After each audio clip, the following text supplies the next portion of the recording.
Okay, whew. Can't top that one. So let's move on to the final two awards. Sorry, Bud, we're going over a little bit. You didn't get the hook out, so what can I say? Two more awards, and let's get on it. Business of the Year this year goes to a company.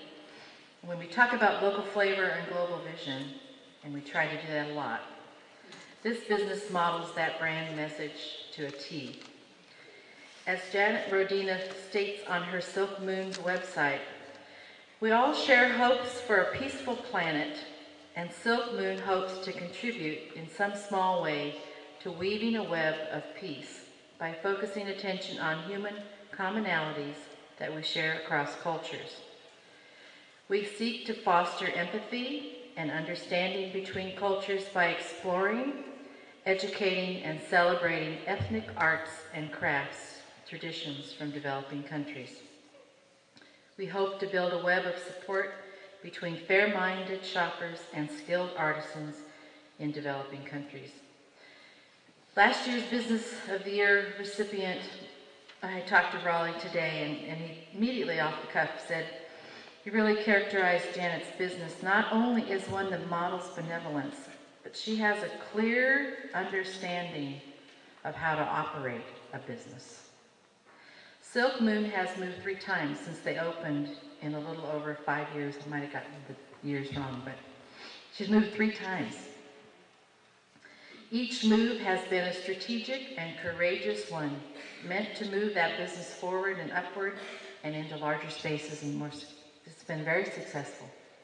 In times when we're paralyzed by what's going on in the economy to some degree, she doesn't complain, she just keeps moving forward.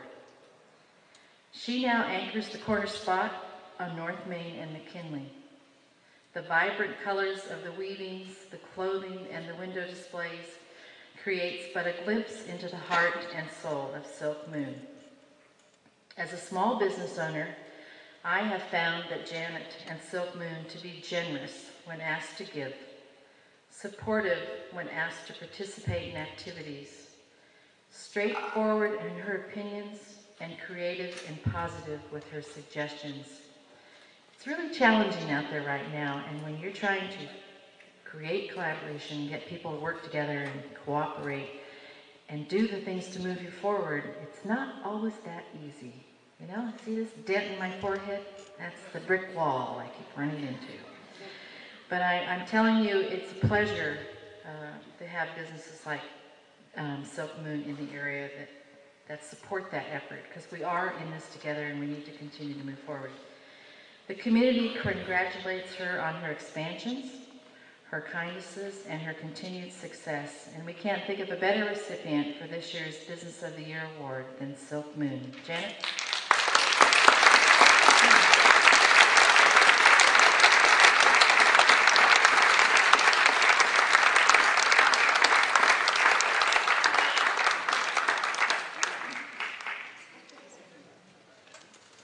She's been traveling too, so she says she's jet lagged, but she looks pretty darn good to me.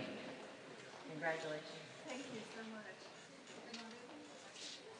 This is an incredible honor. It's a tough act to follow John Spillane, I have to admit. But the Silk Moon team is a really dynamic team, and we're really all so pleased and honored to receive this recognition. And I'm just speaking really on their behalf, because this is, it's been a team effort. I did start the business by myself in 2004. I think I was open 3 days a week, maybe, or 4 days a week, in a little spot tucked away in the corner of the plaza. And without this team, which is only about half here tonight, I wouldn't have been able to make the moves. It's actually 2 moves, but 3 different places that I've been in. And I think that I've always operated under the assumption that there's no static state in the universe. I think that's a law of physics or something. I have to check with my son about that. But I think that if you're not growing, you're shrinking. And I wasn't ready to shrink when I was in that little spot. It was a good birthing spot for us on the corner of the, excuse me, I'm nervous, on the corner of the plaza.